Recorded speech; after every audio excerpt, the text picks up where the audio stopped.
Oh boy. Oh boy.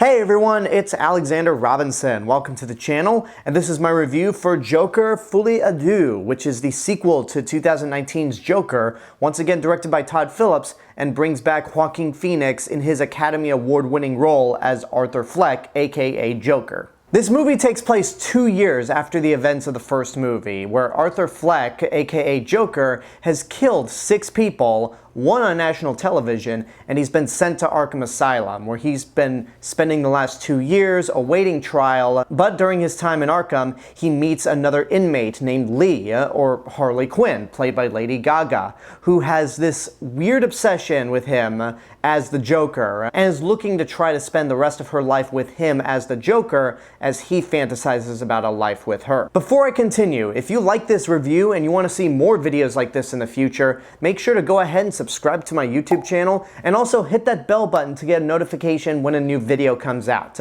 Anyway, let's continue with the review. Now, my expectations going into this movie were very, very low, because I did not like the first Joker movie, and I would even go so far to say that I hate it.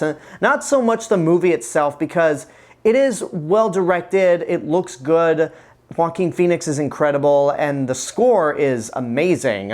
But what I really didn't care for is that it's so derivative of Martin Scorsese films, specifically The King of Comedy and Taxi Driver, that it just doesn't have an original idea of its own. I think it's just far too pretentious, and the message that the movie has in trying to paint Arthur Fleck as this misunderstood tragic character, I couldn't get on board with it. What really drove me to hate this movie, though, was the early word of mouth from festivals, and that it was the greatest movie of the year, and people have never seen anything like this before, and then I see it, I'm like, wow, this is what you're all touting as a masterpiece? And then for it to basically go and make $1 billion and get nominated for 11 Oscars,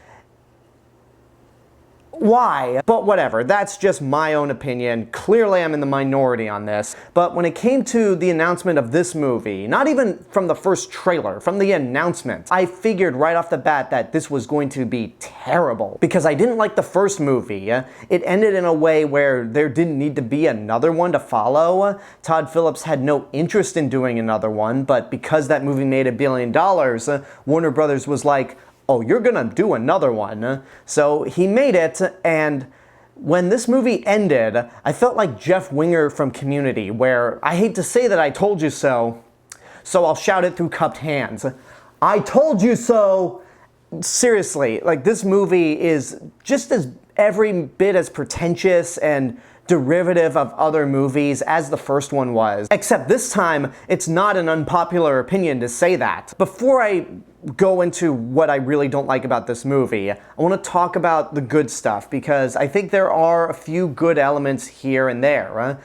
First of all, Joaquin Phoenix is still really good in this role. Even though in the grand scheme of things, I have no sympathy for Arthur Fleck as a character, Joaquin Phoenix still did an incredible job. And there are a few select moments in the movie where he can be a little unsettling. There's one sequence in the second half of the movie where he basically has a confrontation with a character from the first movie that is a bit unsettling, and you feel so sorry for that other character. Lady Gaga makes for a really great Harley Quinn. Now, she's not the Harley Quinn that you'd expect from the comics, the animated series, either or what Margot Robbie brought to the character, but I think it's a new interesting take where she's still insane, but she's now the one in control when it comes to these two characters. She basically manipulates Arthur Fleck throughout this entire movie, and he's smitten by her in the way that Harley Quinn is usually smitten by him,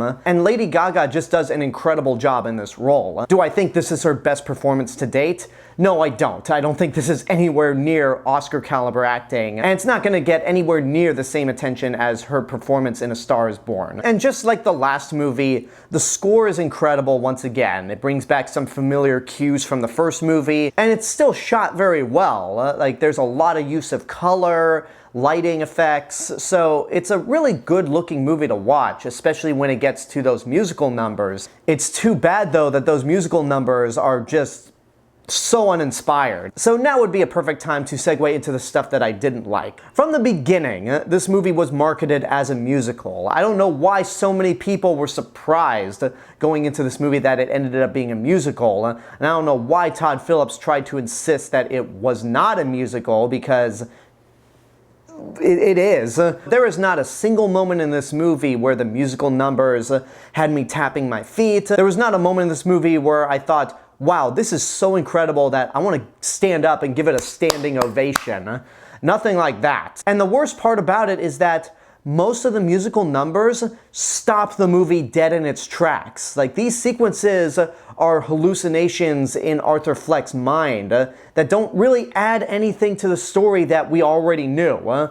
And as the movie went on and more musical numbers started popping up, I felt like Shrek from the first movie when Donkey tried to sing about why he's following Shrek. Stop singing! It's no La La Land, it's no West Side Story, it's just a pale and pathetic imitation of what musicals can be. And then the second half of this movie is a courtroom drama, and with the exception of the scene that I mentioned earlier in this review, it is so boring. There were so many moments in this movie where I was nodding off, and I never nod off when it comes to seeing newer movies. So that says a lot, and all the courtroom stuff takes place in the second half, and it just drags on forever. It doesn't quite reach 2.5 hours, but it is a little longer than the first movie, and it feels like it goes on for 3 hours. And now we get to the ending of the movie, which has been the biggest point of contention across all these reviews. Most of the reviews that I have read has cited the ending to be not only terrible, but just a giant FU to everybody that loved the first Joker. So for me, somebody that didn't like the first Joker, the ending, I actually wasn't bothered by it. Yeah, the biggest thing that everyone has an issue with this movie, it didn't bother me all that much. And you know what? Stick around for the end of this video, because I'm going to tell you what the ending is. I'm going to wrap up, and then we'll get into a little spoiler sidebar, and I'll tell you about this ending and why I feel different about it than everyone else does. To wrap this review up, the reaction I had to this movie walking out of it was the very reaction I thought I would have after seeing Zack Snyder's Justice League, where I thought that movie was going to be an irredeemable 4-hour-long turd on a stick, and I was completely wrong. I don't think it's a masterpiece like so many other people say it is, but I was happy to be wrong in that instance. And with Joker Folie à Deux, even though I went into it with no expectations at all, I wanted to walk out wrong again. I wanted to eat my own words when it came to this movie. But at the end of the day, I ain't eating shit. This movie is the very definition of a movie that you do not waste your money on. The only reason I'm not saying burn in hell is because, again, I went in with such low expectations, and when it finished, I thought, yeah, this was very much the disaster I thought it was going to be when it was announced. Whether you loved or hated the first Joker, that movie should have been a standalone. There was no reason at all to continue this particular story except in one instance that Todd Phillips said when he was promoting the first movie, and I'll talk about in that spoiler section.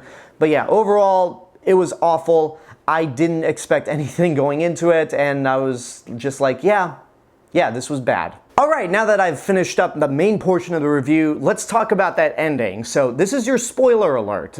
If you have seen this movie, or you're at the very least curious of what I have to say, then this is for you. So in the courtroom, Arthur Fleck pretty much confesses his crimes and saying that he didn't commit them as the Joker. Joker was not a persona of his to cover up those 6 murders. But the thing is, everyone thinks it was 5 murders. Nobody knew that he suffocated his mother with a pillow until this confession. So when he confesses that he committed those murders as Arthur Fleck, Harley walks out of the courtroom disappointed and betrayed because she was all for Joker, not Arthur Fleck. And there's even a line earlier in the movie from Catherine Keener as Arthur Fleck's lawyer where Everybody loves Joker. They don't care about Arthur Fleck, which is probably the most meta line in the entire movie, and the way I felt about the first Joker, because the only reason that movie made $1 billion was the name Joker. Had this been anything else, had you cut all ties to Batman and other DC comic characters, then it would not have been $1 billion hit. It probably wouldn't have been nominated for so many Oscars like it did. But continuing with this movie, Arthur confesses his crimes. So the very next day, the jury comes back and they find him guilty on several counts. But as they're going through all the counts, there's an explosion at the courthouse. Arthur walks away, miraculously uninjured, and two Joker fanatics grab him, put them in their car, and make a getaway. But Arthur wants nothing to do with it, so he escapes. The two fanatics are captured by the cops, and he makes his way to those staircases that he danced on in the last movie, and Harley Quinn is there. Arthur pretty much says, hey, I'm free, let's go ahead and build that mountain together. And Harley just doesn't want any part of it. She rejects him because he no longer embraces the Joker persona. And then Arthur is taken back to Arkham where he awaits his sentencing. Then Arthur gets told by one of the guards that he has a visitor. So he walks away with the guard, but then Arthur is confronted by another inmate who is apparently a fan of Arthur Fleck and Joker. So he says, hey, can I tell you a joke? And I can't remember exactly what the actual joke was, but it results in the inmate saying, you get what you fucking deserve, just like Arthur Fleck said in the first movie. And then this inmate straight up prison shanks Arthur, stabbing him several times with a piece of glass, as Arthur falls to the ground, bleeds out, and dies. And then in the background, we see this inmate taking that piece of glass and cutting his lips, giving him a permanent smile like Heath Ledger's Joker. Now, I have to admit, I was scrolling through threads and scrolling through YouTube and saw a couple of posts that mentioned Heath Ledger, and the first thing that crossed my mind was, no, do not tell me that the end of this movie is actually a prequel setup to Heath Ledger's Joker that we see in the Dark Knight trilogy. Do not tell me that. But it's comforting to know that all the events that happen in both these movies do not add up with the Dark Knight trilogy. Because Alfred in the first Joker movie was younger than Michael Caine was in Batman Begins. Thomas and Martha Wayne, I do say that name, are killed in slightly different circumstances in Batman Begins and the first Joker. There's no high-speed railway in Gotham City like there was in Batman Begins. So there is no way at all that these two Joker movies are connected to the Dark Knight trilogy. And anyone who wants to claim that must be taking some advice from the producer of the Transformers movies, who keeps trying to convince everyone that Bumblebee, Rise of the Beasts, and Transformers 1 are connected to the Michael Bay movies, when they're not. They are absolutely not. Stop putting that out there. Anyway, I can see why people hate this ending. If you're a fan of the first Joker, because you probably went into that first movie thinking that this is an origin story of the Joker, and for this movie to basically end where it goes, no, Arthur Fleck is not the Joker, I can see how that can be very, very upsetting. But for me, as somebody who hated the first Joker movie, as somebody who looked at Arthur Fleck and went, yeah, he's a psychotic killer with mental issues dressed as a clown, but he's not the Joker, this ending just didn't bother me. I'm like, yeah, this guy is nowhere near the criminal mastermind that the Joker is usually depicted as. And plus, when promoting the first movie, Todd Phillips at one point said that, oh yeah, Arthur Fleck is not the Joker, but maybe he could inspire the actual Joker that you're familiar with. And when he said that with that first movie, I thought, well, what was the point of watching it if that's the case? And with this one, that is indeed the case, so I have to give Todd Phillips props for actually following up on that statement. If nothing else, that ending just proves that these two Joker movies are much like Roland Emmerich's Godzilla, in the sense that they are this character in name only. Ultimately, that's why the ending just didn't bother me, because it was kind of the most logical way to end this story. And with all that said, this concludes my review for Joker Folie à Deux. I hope you enjoyed it. Thank you guys for watching this video. Thank you for being subscribed to the channel. And I want to give a special thank you to my YouTube members right here. And special shout out to Brad Lassiter, the newest member of the Starter Pack. Thank you so much for joining. If you want to help support the channel even more, you could do so via YouTube memberships for as little as $1.99 a month. Not only do you get early access to all of my videos, including this one, but you get exclusive content that nobody else gets to see, including my top 5 favorite series.